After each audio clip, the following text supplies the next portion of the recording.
Hello and welcome to Keep the Bastards Honest, the podcast of the Australian Democrats. I'm your host, Elana Mitchell, and on this episode, the Queen is dead. Long live the King of Australia. It felt like the world came to a stop for a number of days with the passing of Her Majesty Queen Elizabeth II and the ascension of her son, Charles, from Prince of Wales to King Charles III.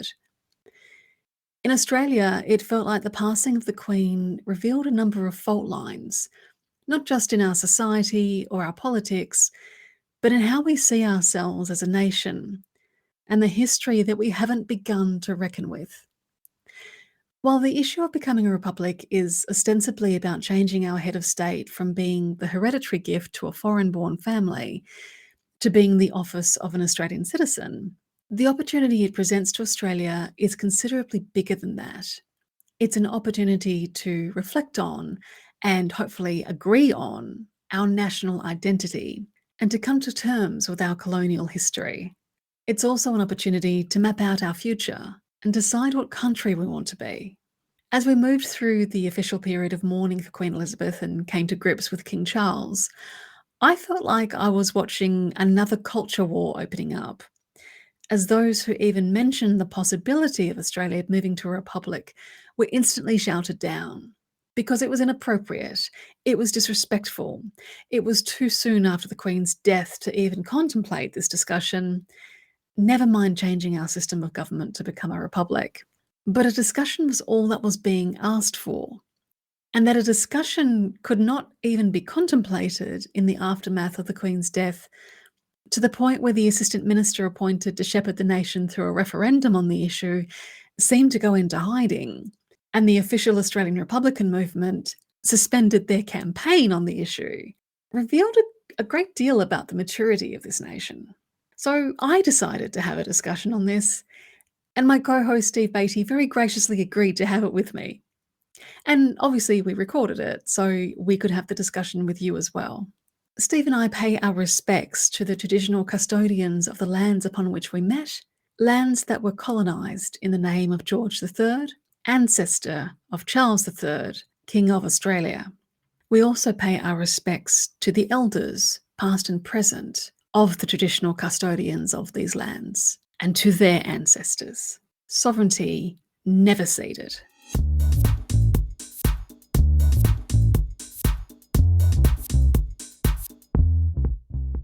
So, Steve, I know you've been very, very busy the last month, well, probably the last 6 months, and you may not have realised, because it's not been widely reported, but Queen Elizabeth sadly did pass away at the age of 96. Oh. Yeah. Really? Yeah. I know it's going to come as a shock to you, I'm sorry. It does come as a shock, in all seriousness. I did hear about the passing of the Queen. It did cross my radar, isolated though I am. As with many, I have mixed thoughts and feelings about the passing of the Queen, but I think we're going to get into those. So let's get started. And I don't mean to sound flippant about the passing of the Queen, but it's more of that was not a reflection on the Queen. That was a reflection on the frankly unhinged saturation media coverage. Yes, where nothing else has been able. I think we've had, the top 10 news stories on the ABC website for the past week and a bit have been something to do with the royal family or the Queen, or the queue to see the Queen's body lying in state, or some other variation of stories about the Queen and her passing, which feels over the top, I have to say. Yes. Although the queue is a thing of absolute beauty. The queue is a thing of absolute beauty. Yes, it is Britishness personified.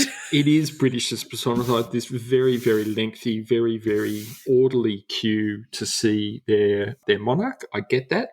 I did enjoy the joke the other day. I think it might have been the chaser or the shovel, indicating that patrons of the queue were dismayed after 15 hours to realise that it was actually the Qantas check-in queue at Heathrow. You'd be gutted, right? That was actually the case. That's brilliant. Oh, the chaser and the shovel, both of them have been on fire this last 12 months. Yes. Yes, I did. I did enjoy that one, and there will be those who think that that's crass and insensitive and all of those sorts of things. But I did find that one funny, I have to say. Yeah, that was very clever. So, yeah, like you, I have mixed feelings. I actually, I do feel quite sad on some levels because she was such an eternal presence. I mean, anybody under the age of 70 has never known another British monarch. True.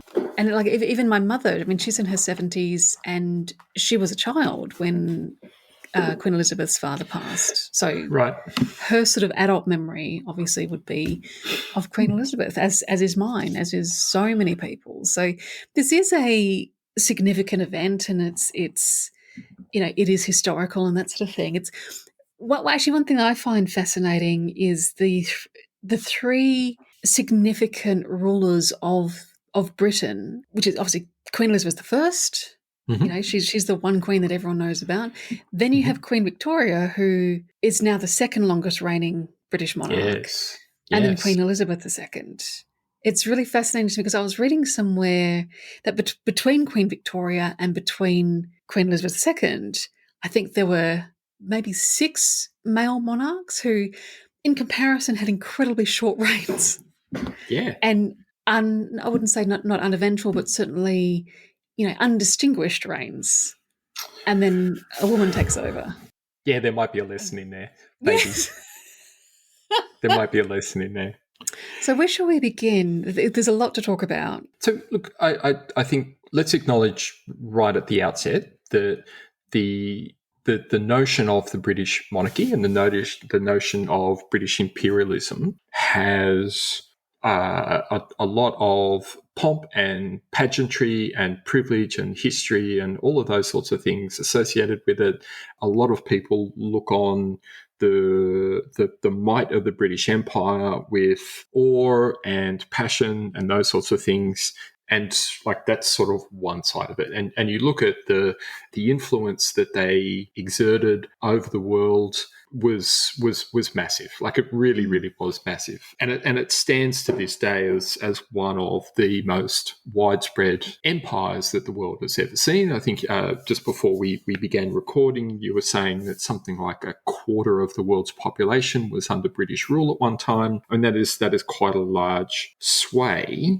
And with that comes a history of invasion, of colonialism, of brutality, of exploitation, of slavery, which continued right up to recent times, if not the present day, depending on who you are and how you choose to define those things. And that history shouldn't be ignored, and nor should we expect people to ignore it when that is their lived experience of the British Crown and British imperialism. Yeah. Now, for my part, my heritage is Irish, as you might imagine. The idea of the British monarchy and the idea of Great Britain even is one that holds a fair amount of negative connotations for me. The reason that my family is in Australia at all is due to British oppression of the Irish during the late 18th century, early 19th century. My first ancestor was transported here, a political prisoner arrested as part of the Irish militia, if memory serves. The next person who came was like an economic transportee, if you like, sent here for petty theft. And so the story goes, more came during the Irish famine, which was manufactured by the English. Those sorts of events are the history of my family's relationship with the British monarchy.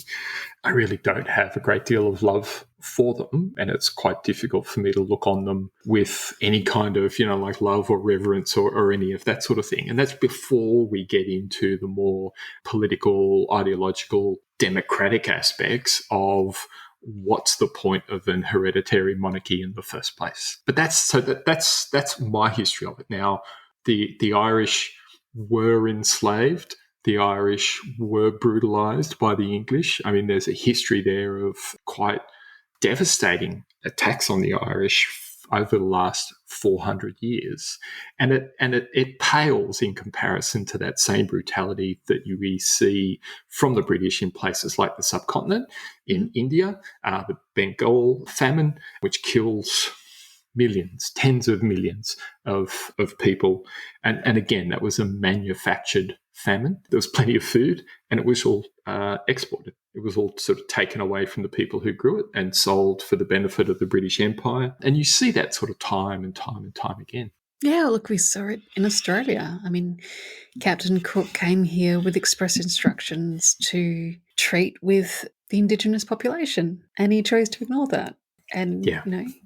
So yeah, it's difficult because, I mean, for all that Queen Elizabeth appeared to have been, quite a charming and kind and pleasant person, she's literally the living embodiment of 1,000 years of, frequently brutal invasion and oppression. And as we were saying before we started recording, I mean, that stuff didn't stop when she became queen. I mean, there are some quite horrific events have happened under her rule and essentially in her name. And for all that we absolutely should honour her for her, for a lifetime, quite literally a lifetime of selfless service, because, to keep in mind that she was never meant to be queen. Her uncle abdicating the throne and sort of thrusting first her father and herself into the role of monarch. So because of that, she stepped up and I think the prevailing sort of image of the Queen is just her this overwhelming sense of duty that she had, and absolutely we should honour her for that. But the way discourse has been, I think, quite viciously shut down in Australia over the last 10 days, whenever anyone sort of steps up to go, yeah, but as a nation, we should be, that there should be enough room to be able to acknowledge and honour and pay our respects and all that stuff, but at the same time acknowledge that part of her legacy is being the representative of this empire. Yeah. And not everyone's going to be happy with it. No, people are allowed to not be happy and to have incredibly mixed feelings. I mean, there's been a meme going around that I actually had to fact check before we started recording because I really wasn't sure if it was true or not, but it turns out that it is, and I have an article that we'll link to in the show notes to prove it. But of the 191 members of the United Nations, 193, I should say, I'm getting my facts wrong. Of the 193, Britain invaded 171 of them. So that's a heck of a legacy to be responsible for, up to and including the present day. Yes. And there will be, and there has been over the last week and a bit, there have been plenty of people who've expressed angst at the idea that not everyone would simply pay deference and pay their respects to the passing of a monarch. As I say, for a lot of people, it's just not, it doesn't hold the same significance. Their relationship to the crown was not a good one. The idea that the monarch of England has passed is something that's over there and not something that they can or should or want to engage with closely themselves. Yeah. Yeah. Having got that out the way, the reason why we're talking about the Queen today is not so much because of the Queen or even because of our new monarch, King Charles, which still feels very strange to be saying. It's the issue of a republic. And now is not the time. Oh my God. Yeah. So the Democrats have always been a pro-republic party. Yes. So, we've because it's consistent with our idea of being a pro-republic or a pro-democratic party. Exactly. So, I think the Twitter team, that they put quite I felt quite a nice tribute to Queen Elizabeth out when the news broke and acknowledged the ending of the second Elizabethan age, because she was a ruler of consequence, which I think is straddled that line between acknowledging all the good stuff but also acknowledging the the legacy, the very, very Mhm. complicated legacy that she holds. But, and I'm certainly not suggesting that we need to drop everything and become a republic tomorrow. But I think a lot of other nations outside of Australia who are in exactly the same position of us, of Australia in terms of being essentially a vassal state still, are having this conversation and having it quite openly and quite maturely, and at the same time acknowledging and paying their respects to their recently passed monarch. And I find it really odd that Australia apparently can't have that conversation. You know, we've had it's been really quite surreal because the Australian Republic movement literally posted a tweet saying that they're suspending their campaign for the duration of the mourning period, you know, out of respect, which came as, I think, a profound shock to most people to discover that the ARM was still a thing and that they were actually campaigning enough that they needed to then suspend Previously. that campaign. Yeah. A friend of mine Yeah. sent me that tweet and said, you need to look at the quote tweets because I think they had turned off responses to it, which was indicative of, I want to say that it demonstrated a certain sort of lack of courage, I think. Like if you're going to put something like that out there, be willing to accept the feedback that you're going to get on it. And so people were choosing to quote tweet and provide their feedback that way because a direct reply was not available to them. Mhm. And some of those responses were incredibly entertaining. Yeah, I feel it. I mean, that made me. I think I actually had far stronger feelings about that than I did about the passing of the Queen and whether or not It's we should be so paying respects to her.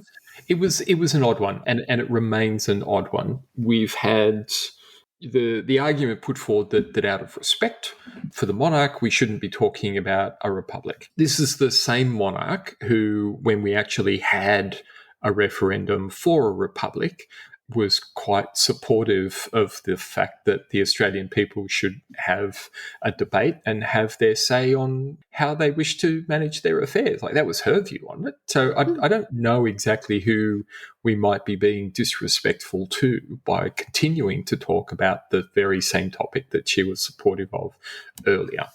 Like that part has been a little bit odd. It's also been a little bit odd just exactly who has come out in favour of this idea that out of respect we should stop, including the Australian Republican movement. Like the idea that they would put pens down and pause is a strange one for me as well. And then all sorts of leaders who who are on the Republican side of the debate in terms of how Australia's constitutional head of state should be selected and who that person might be, again, has been a little bit surprising that some of those people have come out and said, no, we're going to go through this mourning period and then afterwards, maybe, you know, when things have settled down a little bit, then might be the time. And I think we see this a lot with the gun lobby in America and the gun debate in America. And we also see it around climate change, this idea that in the midst of a crisis, in the midst of an event, in the midst of something happening, it's not the appropriate time to talk about it. And yet you would think that when it is top of mind, that would be exactly the time that you would use that as a bit of a learning moment or a bit of an opportunity to start talking about it when there's plenty of information floating around. We're about to get a king, or we now have a king, and you would think that that is exactly the time that one might ask the question, why? Mm. Do we really need one? Do we want one? What are they good for anyway? And might we not achieve the same or better outcomes another way? Mm. And it's not a reflection on the person who either they just vacated the role of the sovereign or the person who has just stepped into the role of the sovereign. It It's is a literally the whole. complete fluke of fate that either of them are in the roles that they're in. They didn't win a contest. They didn't get voted in. It's not because they're good at it or any of those sorts of things. It's just a trick of fate that they were born into it. So who cares, really? Who cares? Yeah. The late Queen made it very, very clear that she did not take it personally when it was Paul Keating who sat her down and said, well, we're going to go have this discussion. And she was like, cool, knock yourselves out. So if she was not offended by it. In life. In life, indeed. I can't see why King Charles would be offended by it. And in his first speech as monarch, he I mean, he's literally the king of Australia, which I think is something that people really need to stop and think about. But he pledged his undying love and loyalty and devotion and service to the United Kingdom, of which Mm-hmm. he is monarch. Mm-hmm. And then Australia got lumped in with all of the other realms that he happens to be head of state of. Yes. And he was literally in Barbados representing Mm. his mother Mm. when they declared that they would be becoming a republic and would be replacing her as head of state. And he was entirely supportive, and it was not appropriate for the Queen to turn up there as head of state and cop that message, but she sent her son Yeah. who would succeed her. And he was quite happy to have that conversation with Barbados and support them Yeah. in their journey. I think while the coverage is going on, in amongst the endless coverage of the queues of people looking to see the Queen's coffin, of the commentary around the state of the flowers that are being delivered and who's paused to look at them and for how long, and coverage of which royal couple are holding hands and for how long, and whether that's a sign of the decay of the monarchy or modern society or otherwise, we might have found some time to include a little bit of a look at the history of the British monarchy, the history of the British Empire, and maybe ask one or two questions about the future of this country and whether or not we might look on shifting to a republic. You know, now that you Yeah. see what it actually gets us and what it means for us, we've got a new head of state because he happened to be born first into a particular family. Is that really how we wish to be governed and ruled? That is somehow offensive. I just don't understand. I think this is really, and look, I feel for Anthony Albanese. I mean, he has had a wild first few months as prime minister. Yeah, You know, he's about to have a wild summer as well, with another series of flooding that could take out the East Coast again. It hasn't been short on bumps. no, and he is an openly Republican prime minister. His party is openly Republican. He's literally appointed an assistant minister in charge of working out how he become one, who Yep. he then had to put into hiding for the last 10 Yeah. days because Who's yeah. Matt Thistlethwaite cannot be found anywhere. I do understand sort of the dilemma he's in because he does have to tread carefully. As the Prime Minister, he has to follow protocols The that were protocol. laid out Yeah. long Yeah. before he Yeah. became Prime Minister. Yeah. All He of has that. to replicate, he has to represent the nation. We get all that. That is fine. And I do understand his instinct of going, it's not even that now is not the time. Like he's never come out and said it, but he's deflected it by saying, well, actually, the thing that is way more important is the voice to Parliament for the First Nations people. And he's correct, because the voice to Parliament, that is between them and the Crown, who invaded their unceded lands, Mm. massacred their people, Mm. enslaved their people, and took their country from them. And I think because for a long time I was really worried that we would not get a voice before we became a republic, that in order to get to that bit, we had to become a republic first and sort of cut those ties and grow up a bit. But now I think it's actually going to be the opposite, that reckoning between First Nations people and the Crown will then set us free to actually then become a republic, because the voice in many ways is about justice. And to become a republic before that question of justice has been dealt with, I think would be to, in some ways, cheat First Nations all over again, but I think enshrining the voice in the Constitution and dealing with, and this is separate to Makarrata and the truth telling and all of the reckoning with our history that must come from this. But in that sort of direct relationship with the Crown and that reckoning of the great lie of Terra Nullius and that sort of thing, I think that implementing the voice first, I think, is considerably more important than moving toward becoming a republic. And so I do agree with and support Albanese in taking that line. So fine, okay, absolutely fine. If you want to queue up referendums, do them in that order by all means. Like I'm fine with that.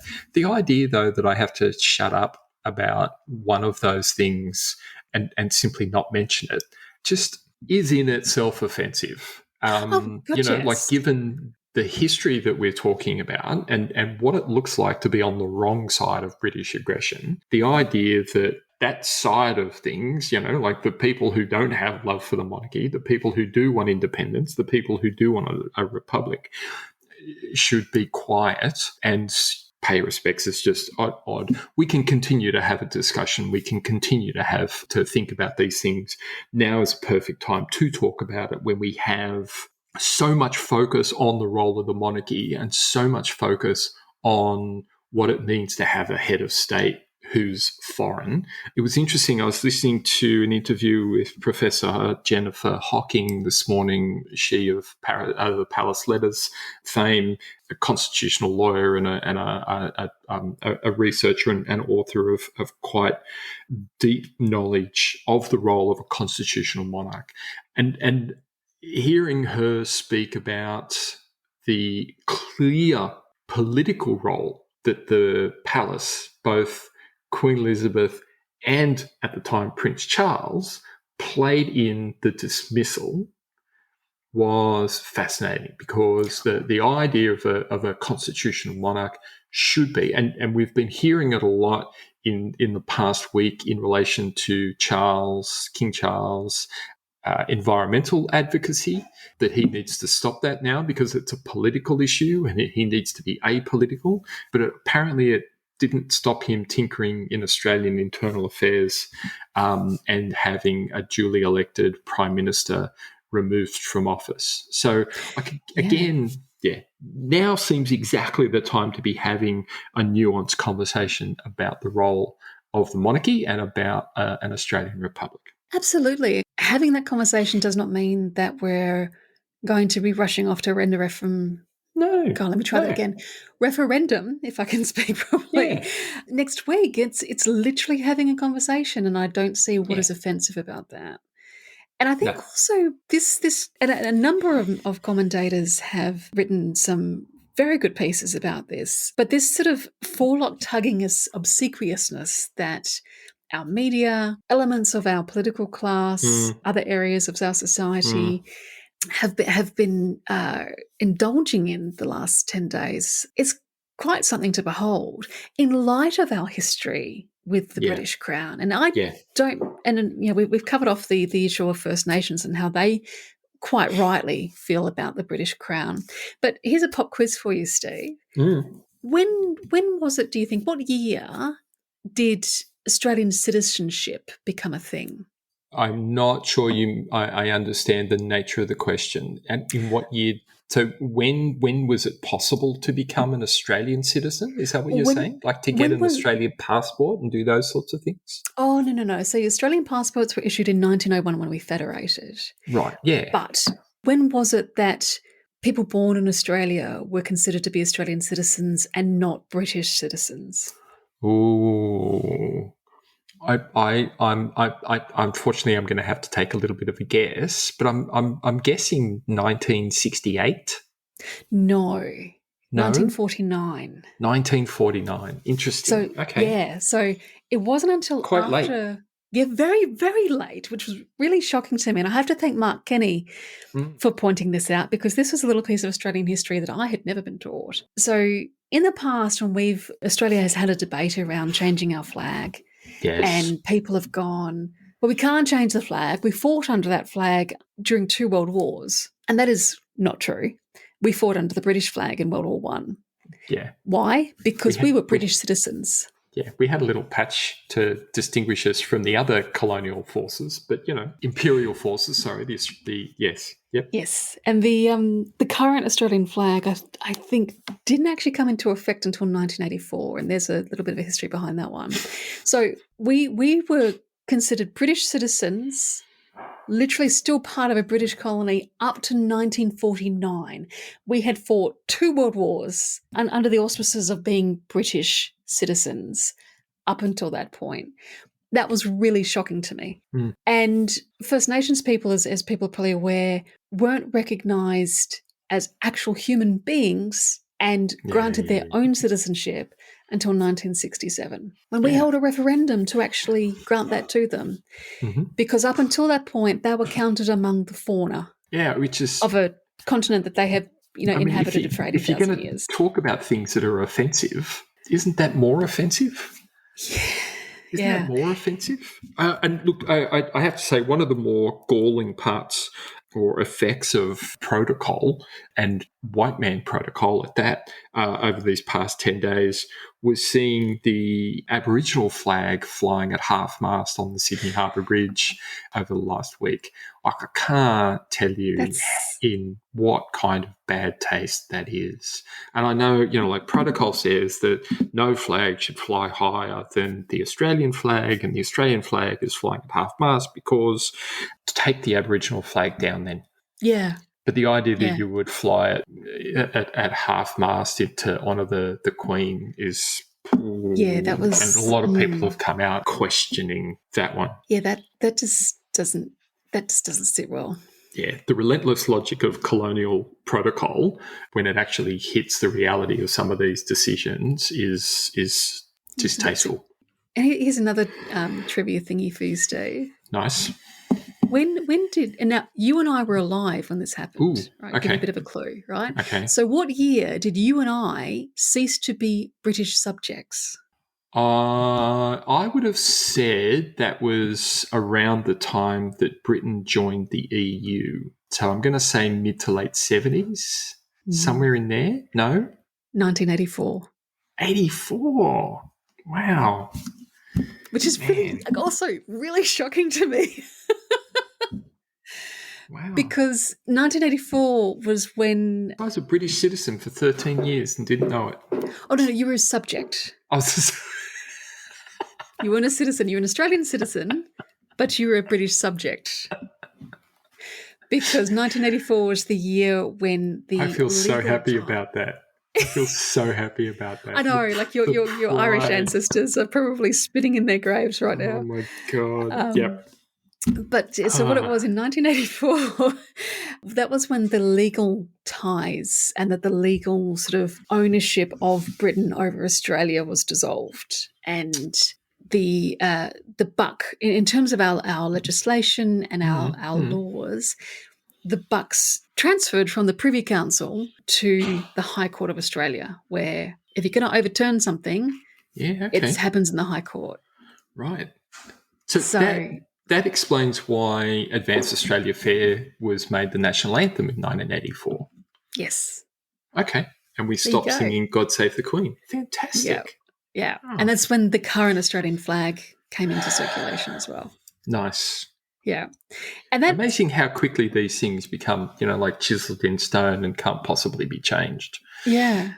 But it was really, really shocking to me that Britain had... rather late. Yeah. Like how late we have achieved, like, I wouldn't say a modicum, but we have achieved the independence we have up until this point. For you and I to have been born British subjects, and I mean, we were probably children when those ties were cut, but it was really, really shocking to me to realise that... It's nice to know, though, that in 2009, my daughters were born free.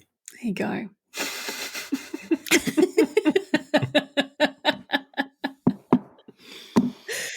Monarchists, in their quest to demonstrate that we don't need to change and if it ain't broke, don't fix it kind of thing, they kind of gloss over how deeply the sort of the tentacles of British power were embedded in Australia and how recently they were embedded.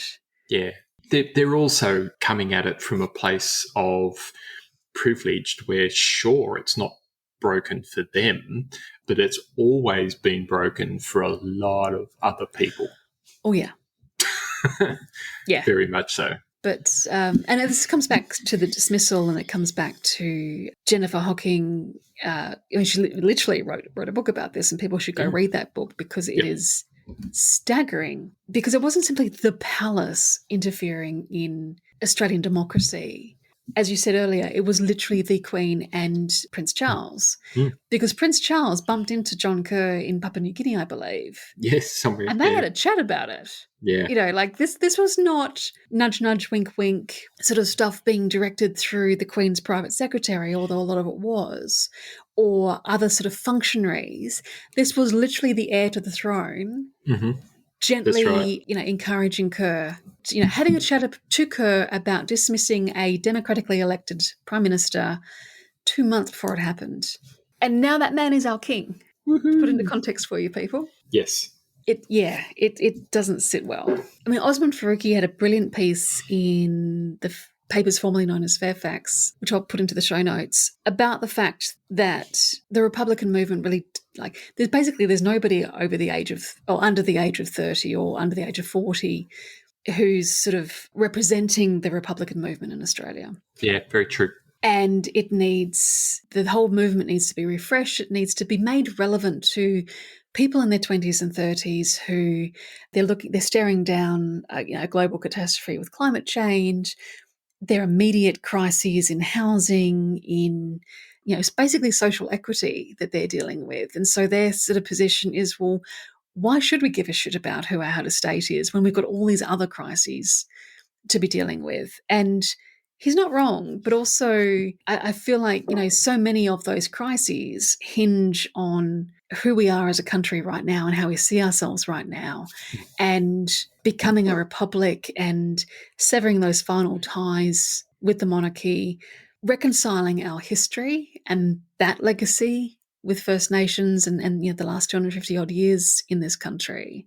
Yeah. It's not just symbolic shit. That feeds into then who we are in terms of our society and our future and our children, the future of the young people going, why should I give a shit about this when I'm going to die because the planet's going to burn? It is very difficult to put forward the argument that you take seriously issues of inequality, issues of democratic institutions, issues of the role of the media in maintaining the integrity of our institutions and our democracy, and a whole raft of other issues. When you see our elected representatives showing such overt deference to an hereditary monarch, like it just jars. It absolutely jars that over on one side, we're talking about putting forward a vision for this country and fighting for a thriving Australia, and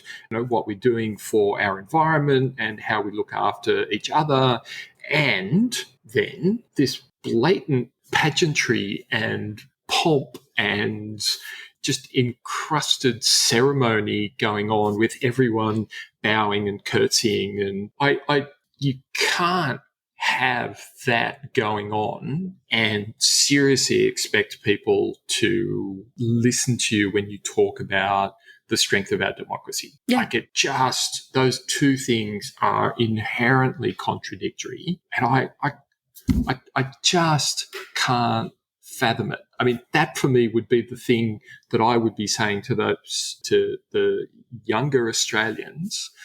The first step in really being able to have true self-determination in this country is to cut that tie with somebody born into ruling over you. Like, that is just anathema to our democratic ways of being. Yeah. And two things have highlighted how fragile our democracy actually is. And the first one was the dismissal, because the question of whether a Governor-General has the power to dismiss a Prime Minister has never been resolved. Kerr did it, and there is an argument that Whitlam should have told him to get fucked and refuse to stand down and go to an election. Whitlam did anyway. Not the second part about refusing to stand down, but the first part about telling him to fuck off. I think maybe. Yes. I like to think so. Anyway. I do too, yeah. But sort of like a fatal error that Whitlam made was, ironically, accepting it. Accepting it and respecting the position of the Queen's representative. It's ironically both Kerr's objection to a Labor government from a class and yes. privilege and establishment sort of perspective, which he spent months writing to the Queen about. Yeah. And then ironically, Whitlam, as that democratically elected Prime Minister, also deferring to that class and establishment and everything else and accepting his dismissal. That's number one. And then the second one is actually much more recent, which is our friend Scott Morrison and his secret ministries and the current Governor General, David Hurley, signing him into those ministries without a peep. When it became obvious that Morrison was not going to publicise this, not doing a damn thing about it himself. And much as people and Republicans like you and I would probably like to be able to reassure people that becoming a republic is simply just crossing out where it says Governor General and putting in President and then it's all good. It's actually not the case, because I think we need more than that. There are serious sort of structural thingies, how I'm getting technical with you. Serious structural technical thingies, yes. Technical thingies. Technical constitutional thingies even. That's indeed, yeah. There are constitutional thingies that we do need to actually resolve. There is actually a really strong argument that we actually need to rip up our constitution and start again. Well, it was written from the point of view of a federation of states, and they were quite possessive of their existing powers, all of that kind of stuff. And we can see that in any number of cases where that doesn't work well, Murray-Darling Basin, for one, COVID response, for two, and that's before we get into issues like our relationship with First Nations people or a raft of other issues, how education and health are financed, for example. There's a lot that we do need to tease apart and that could be rewritten. There's also some danger in wholesale rewriting of constitutions. America is heading down this path of rewriting its constitution, and they're getting dangerously close. And the reason I say dangerously close is that the way the American Constitution is written, any new drafting of a constitution would devolve back to the states and a council of the states, and a lot of them are Republican controlled, and that rings alarm bells because of authoritarian tendencies that exist in those Republican-held states. But yes, sorry. Gotcha. No, I was just going to say, like, the irony of that, of course, is that the American Constitution was written expressly to prevent a tyrannical government, and it's 200 odd years later has accidentally laid the foundation of that actually occurring because of that devolution to the states and to a demagogue that those state governments are loyal to. So, completely correct that constitutional reform is fraught.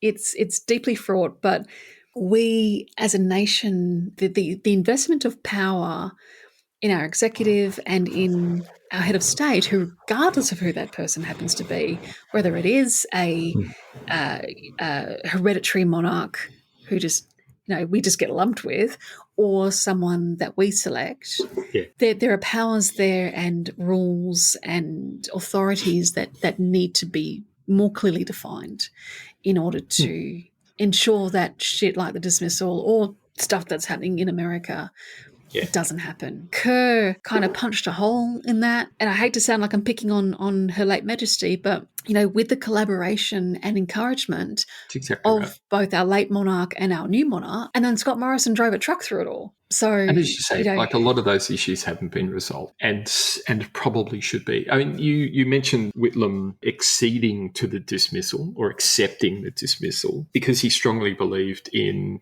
the power and importance of following conventions, and I think it's one of those things that you see with the conservative side of politics, that they will weaponize convention when it suits them, and then ignore conventions when it suits them. Like completely blow them up when it suits them, like with Morrison's ministries and with the dismissal. It's just like the convention was. No, the advice from the Solicitor General was, no, you don't have that power.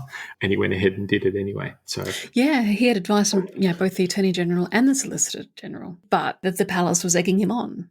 I feel like as a nation, that whole thing, I don't think has been properly explored. I don't think people really, really understand the significance of that. And it explains why the palace fought very, very hard to keep the palace letters under lock and key as private correspondence.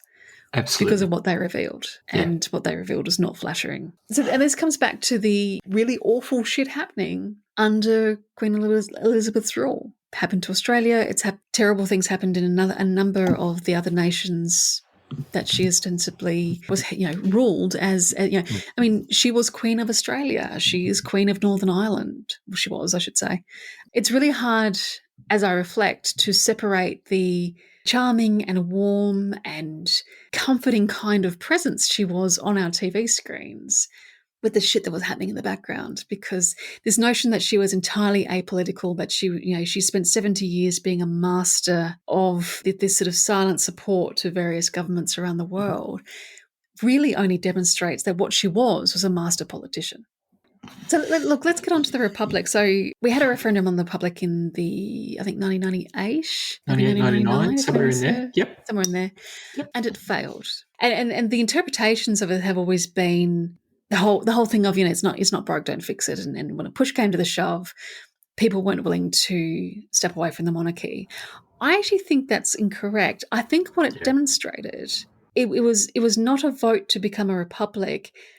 What it was a vote for the ability to directly elect a president. Because of the way John Howard, who was an avowed monarchist, framed the referendum. I mean, he framed it to get exactly the outcome he wanted, which was to maintain the status quo. And so he framed it in terms of, well, if you want to be a republic, this is the model that you're going to get. And a lot of Republicans looked at that model and went, "No, thank you." Exactly. Because it was the lesser, or at least the poorer, of the three dominant models at the time, right? And look, I'll admit that I was one of those people that voted no, because if we were going to go to the trouble of changing the Constitution and replacing the Queen at the time with a president, I wanted to have a say in who that president was. Now, that doesn't mean that we have to follow an American style presidency, because the American system is very, very distinct and separate to the Westminster style of government that we've inherited from Britain. And so a directly elected president does not necessarily mean an American style president. In fact, there are directly elected president models around the world that are vastly different from the American style one. The Irish model, I think, is actually a far better fit for Australia than the American one. And you can see, if you, and I'll link to this in the show notes, but on the Wikipedia page about the Irish president, you can see where they have literally crossed out Governor General and put president in. But also they have, I think, resolved the matter of the role and the responsibilities of the Irish president, because I don't think he has the power to dismiss a democratically elected Irish government. Right. But the person in that, and I say he because the current Irish president is male, but, he is the commander-in-chief of their armed forces. He is the head of state. He has a number of both functional and ceremonial roles that he enacts on behalf of the Irish state. Yeah. And I think that's quite an elegant solution. I recall at the time of the referendum on a republic in Australia that the actual support for the idea of moving away from a constitutional monarchy and away from a British sovereign head of state was strongly supported. A clear majority of Australians were happy with that idea. It was only when you then said, well, here's the model that you have to choose if that's what you want, which I think was a deliberate ploy on the part of the Howard government to split the vote so that no actually got up. But that was, that was the thing. If the referendum had have simply been, do you support an Australian republic, and we'll figure out the details later, then 3/4, 2/3 of the Australian population would have voted yes quite happily. Absolutely. And then we could have set up a constitutional committee to figure out, well, what kind of model of a republic that we want. This idea that we had to pick that one, was deliberately odd and deliberately divisive. Oh, yeah, and deliberately designed to ensure that, it didn't get carried. Yeah. And the great tragedy was that the other question that did not get carried at the same time was recognition of First Nations people in the Constitution. Sure. Which I think people forget about. So I do understand Albanese's instinct to separate those two questions out, and fight for the voice and fight for First Nations recognition as a standalone piece. But the two questions are linked, because recognising First Nations people is a form of justice that is long overdue. but it is really the first step in resolving our identity as a nation. At some point, we need to allow ourselves to stop being defensive on behalf of the British colonial system. Yeah. And we don't seem to be there yet. The idea that we need to defend the honour of the British Empire is something that still seems deeply ingrained, as we've seen over the past week. And people are vehemently defensive of, and quite, like allergically defensive of the British monarchy. The idea that they did anything wrong, can't touch that. Similarly, the idea that there were frontier wars, that there were massacres, that there were atrocities committed, that there was slavery in Australia, like this kind of thing. These are all things that you can't really canvass without getting into quite a divisive, vitriolic discussion very, very quickly in this country. Yeah. Even though the evidence is obvious, it's clear. It should be quite clear that Australia has and always is and always has been built on racist foundations, built on quite strong colonial exploitative foundations. And as soon as you sort of say that, even though it should be you get this really vituperative response. I mean, what we've seen over the last 10 days in the suffocatingly blanket coverage and this, as you said, defensiveness of the crown and the monarch and the empire and all this sort of thing. Tim Dunlop wrote an incredible piece where he... As he so often does. He does, yeah. Look, he's very consistent. Thanks, Tim. Love your work, Tim. But yeah, he's very consistent in writing great stuff, which regular listeners of the podcast will be aware of that I keep bringing up. So, but in this piece especially, he actually wrote two pieces. One was kicking the media for the blanket coverage and the sort of, I guess, lack of imagination that it was demonstrating.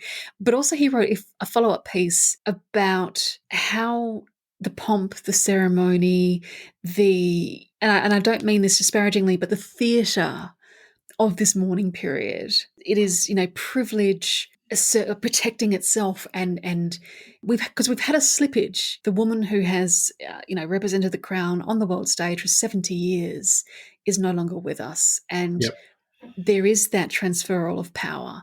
And in that moment, there is vulnerability to the establishment and the exercise of that power.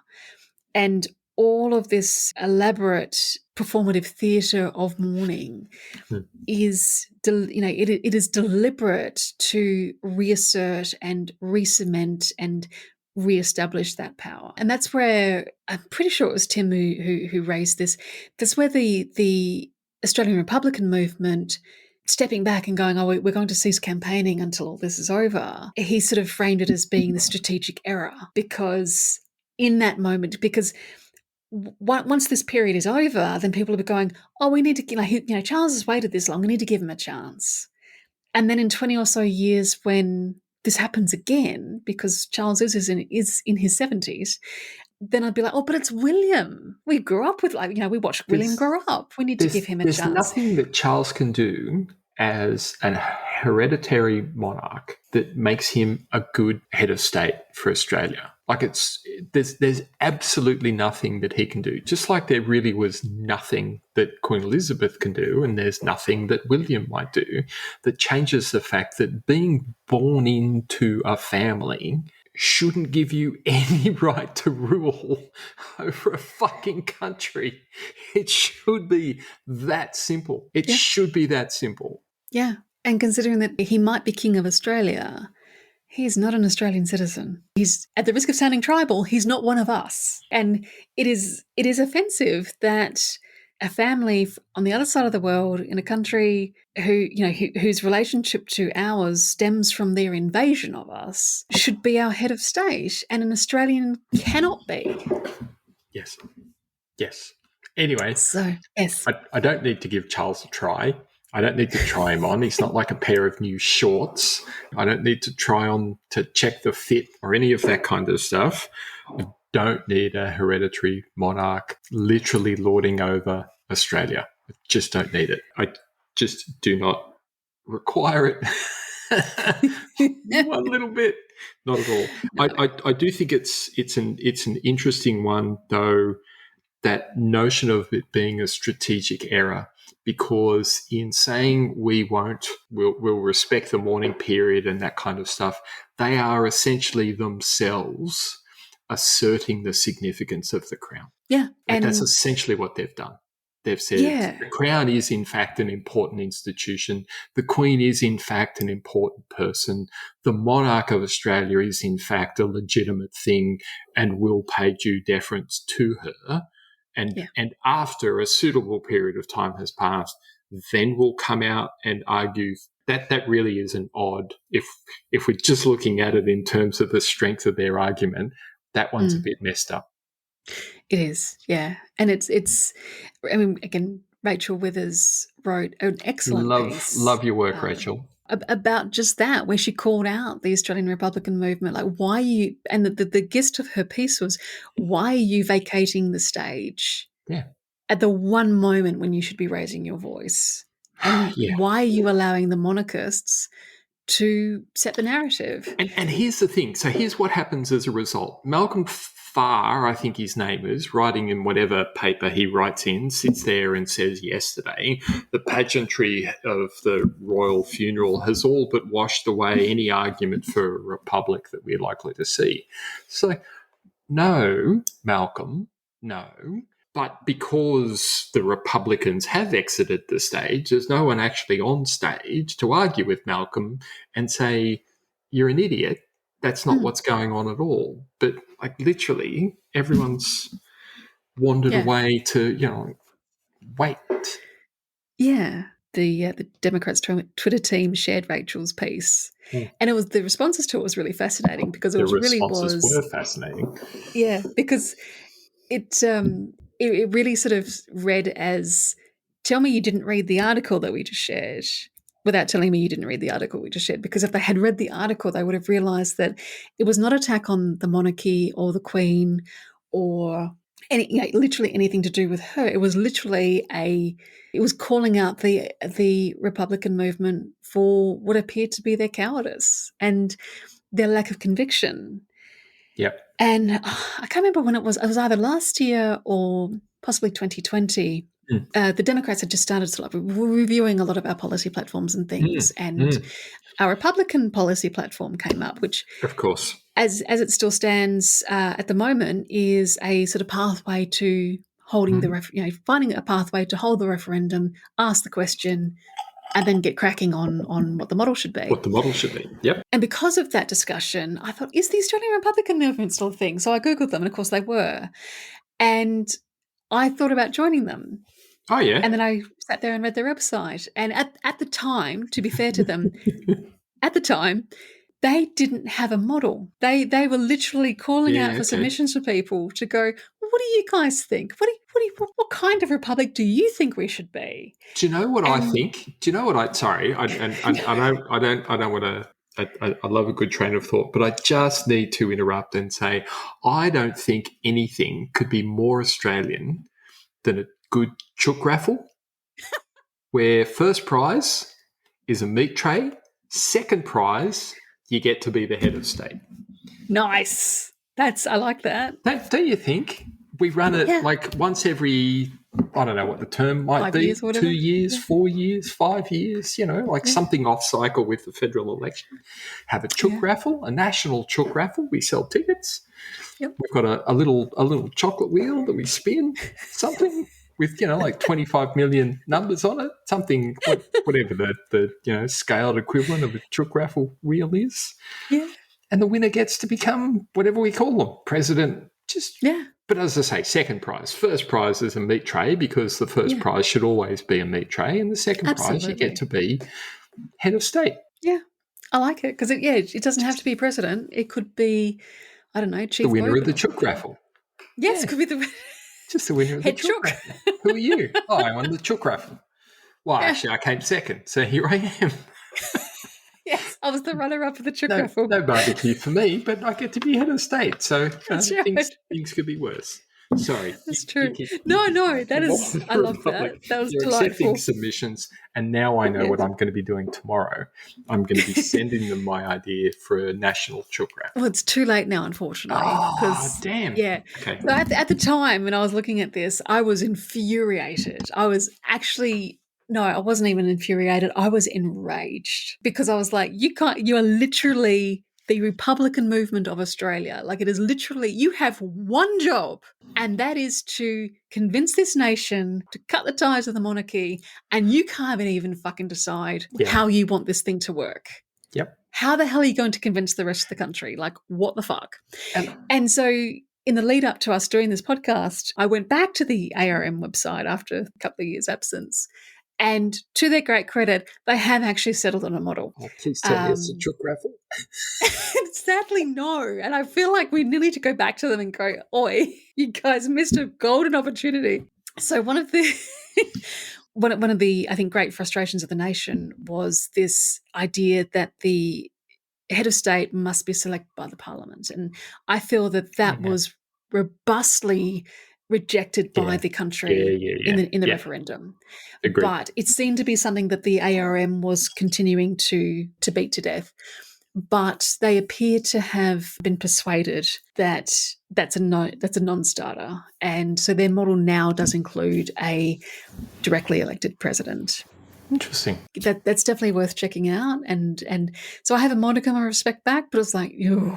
While we're on the subject, although like tangentially, I just want to say how impressed I have been with the team behind and the many groups behind the Uluru Statement from the Heart, and Oh, the way yes. in which they have gone about their engagement with community right across the country to first come up with the Uluru Statement and those three components of it, Voice, Truth, Treaty, but also subsequently the way in which they've gone about communicating it, inviting conversation around it, engaging in discussion around it, advocating for it, that kind of stuff. That as someone who works in a field where engagement and facilitation and collaboration is a core part of what we do, I was seriously impressed with the way they've gone about that over a long period of time with patience, respect, truly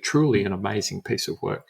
You know, getting sort of the pulse of the nation, so to speak, just extraordinary. And the Republican movement really could learn a lot from them in how to engage the country. Exactly. Yeah, exactly.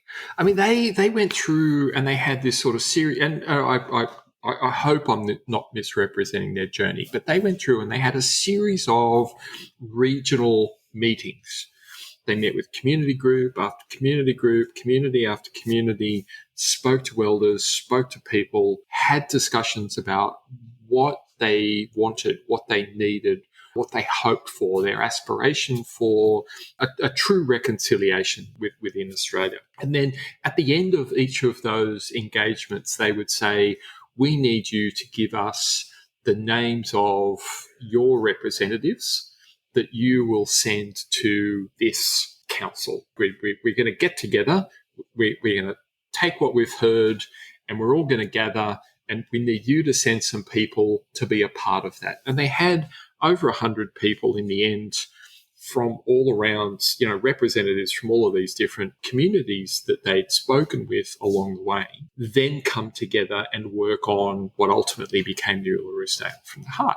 And it was, it's a beautiful model in terms of just, the effort that went into it. And these were volunteers, the effort that they put into it, the respect that they showed, the patience that they showed, the determination and persistence that they showed over a number of years to then arrive at what is a very powerful statement and a powerful invitation.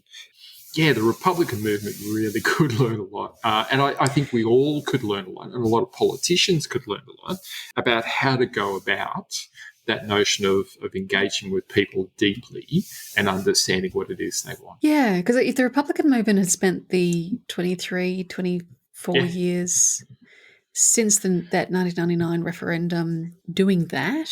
My Probably God. would have been a republic 10 years ago, but Yeah, we would be already. yeah, but it just feels like I think for a lot of people, it feels like they went dormant after Malcolm Turnbull accused John Howard of breaking the nation's heart until they popped up after the death of the Queen going, oh, we're going to suspend our campaign. And everyone just went, what fucking campaign? Yeah. Where the fuck have you guys been? It's an odd, it really was odd. It was odd when they popped up and said, we're going to pause, because that actually came as a surprise. And this is the thing. It's just like, well, if this is not something that is vital to you, how are you supposed to convince anyone else of it?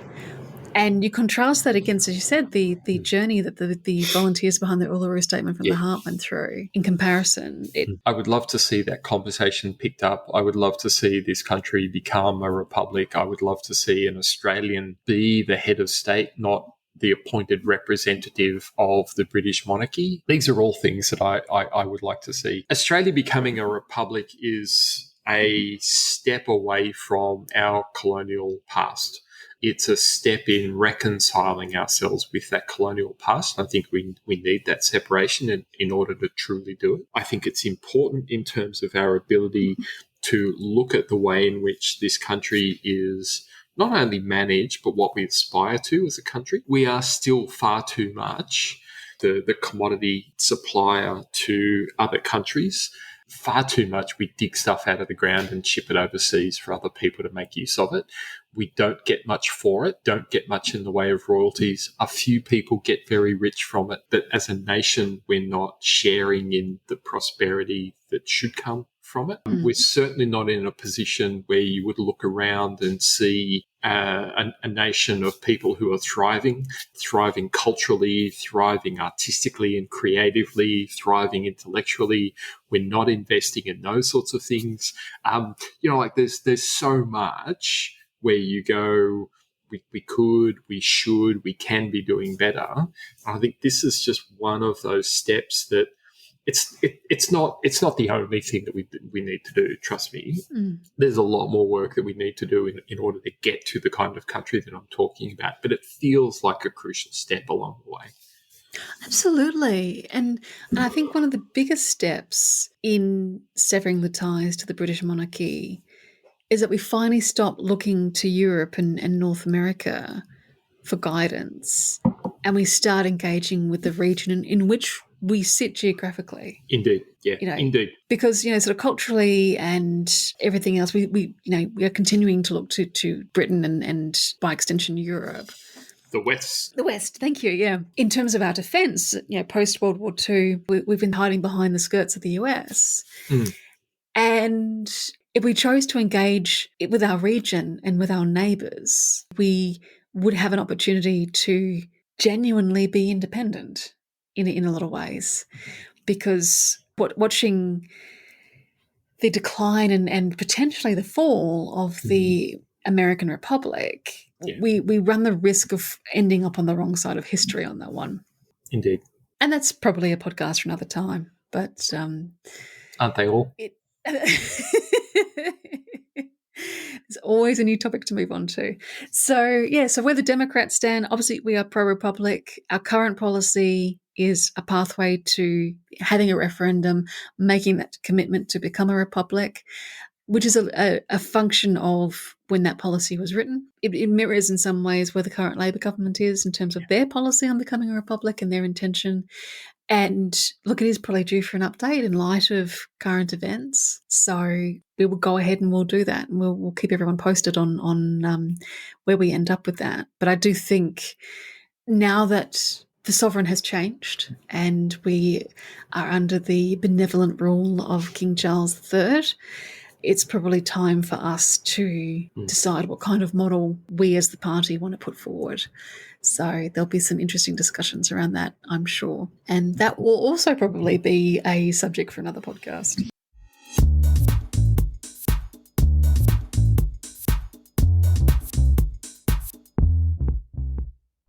So I had a chat with our national president, Lynn Allison, after Steve and I recorded this episode.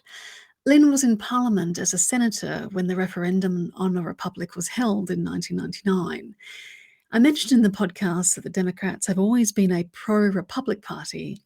But one thing I wasn't aware of was that we have also always been a pro-directly electing a president party. Lynn also made two very compelling observations. One, that becoming a republic ultimately has nothing to do with the current head of state, Charles III. Moving to become a republic shouldn't be a question of whether or not we like or dislike Charles, his children, or his grandchildren. Becoming a republic is about Australia, about its people, about its history, and its future, and whether or not shedding our ties to the country that colonised this continent is necessary for Australia as a nation to realise its full potential and realise its future. And secondly, while there is an official Australian Republican movement who, as I mentioned in the podcast, now have a proposed model for an Australian Republic, they are not the custodians of this issue on behalf of the nation. And if the nation chooses to become a republic, their model doesn't have to be the one we choose to implement. The question of Australia's future and whether or not we become a republic is up to all of us. And we are free to agree or disagree with the ARM as we see fit. We are free to want to become a republic and have an affection and respect for the royal family, if that's what we feel. However much culture warriors on both sides of the issue will want to make it one, this is not a binary discussion. We are a complex, multicultural society, and our national identity needs to reflect that.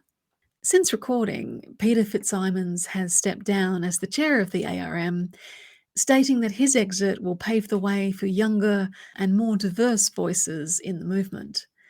I've linked to an article on this, as well as the Osman Faruqi piece on the ARM and its need for generational and cultural renewal that I mentioned in the podcast. Post-election, the Democrats are reviewing and updating our policy platforms, which will of course include our platform on becoming a republic. Once that work has been done and we have an updated Republican platform available, I'll be sure to share it with you. If you enjoy Keep the Bastards Honest and you want to know more about the Democrats or to get involved, you can join us either for free as a supporter member or pay a small fee to become an ordinary member, which will give you the right to vote on party policies, elect our internal party representatives, or put your hand up to become a party representative yourself. The most recent federal election is complete, but there will be opportunities in local and state government coming up, and we'd love your help to field candidates at state level over the next couple of years. If you're time poor and you can't get involved, but you still want to help, you can donate to the party at our website. We know times are really tough at the moment, but if you can spare a few dollars, we'd appreciate it greatly. We're funded entirely by our members and supporters, and without you, we wouldn't be here. And if you just enjoy the podcast, which I really hope you do, you can support us just by telling your friends about it and help get the word out. We really appreciate you listening to the pod. Keep the Bastards Honest is brought to you by the Australian Democrats. This episode was edited and produced by me, Elana Mitchell. If you'd like to keep in touch, you can find us on Facebook, Twitter, Instagram, YouTube, and LinkedIn by searching for Australian Democrats. And you can see what we stand for, what we value, and what our policy positions are at our website at democrats.org.au. Until next time, thanks for listening.